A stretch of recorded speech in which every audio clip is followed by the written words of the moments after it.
Hello friends, welcome to day 5 of finance related interview question. First question, expected rate of return क्या होता है? Expected rate of return is the anticipated return on investment based on the probabilities of various outcomes.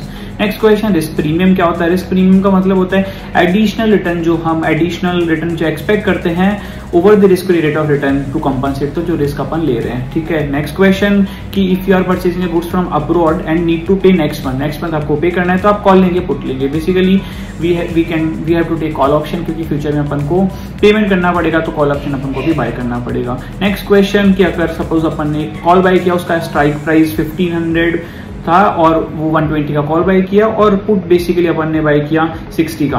तो call bye किया 120 का, put buy किया 60 का, तो maximum loss कितना हो सकता है? क्योंकि इसमें अगर रेट बढ़ेगी तो बेसिकली कॉल कंपनसेट कर देगा, डिक्रीज होगी तो पुट कंपनसेट कर देगा। मैक्सिमम अगर रेट कांस्टेंट रहती है तो मैक्सिमम लॉस हो सकता है 120 plus 60 equals to 180 rupees. Next question, difference क्या होता है फ्यूचर और फॉरवर्ड कॉन्ट्रैक्ट में?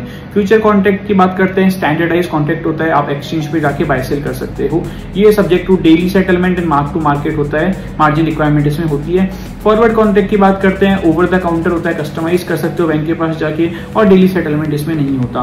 नेक्स्ट क्वेश्चन आता है कि सपोज किसी कंट्री में इंटरेस्ट रेट अभी 8% हो चुकी है, पहले जो बॉन्ड इशू किए थे 6% की इंटरेस्ट रेट पे, तो उसकी प्राइस पे क्या इंपैक्ट आएगा? बेसिकली उसकी प्राइस मार्केट में कम हो जाएगी, क्योंकि अभी अगर आप 100 रुपए देके 8% ले रहे हो, तो आप 100 रुपए देके 6% क्यों लोगे? आप बेसिकली 100 से कम ही प्राइस दोगे 6% लेने के लिए। नेक्स्ट क्वेश्चन कि बोनस इशू के कंपनी के वैल्यूएशन पे क्या इंपैक्ट आता है? तो माय फ्रेंड्स, कोई इंपैक्ट नहीं आता है बोनस इशू का कंपनी के वैल्यूएशन पे।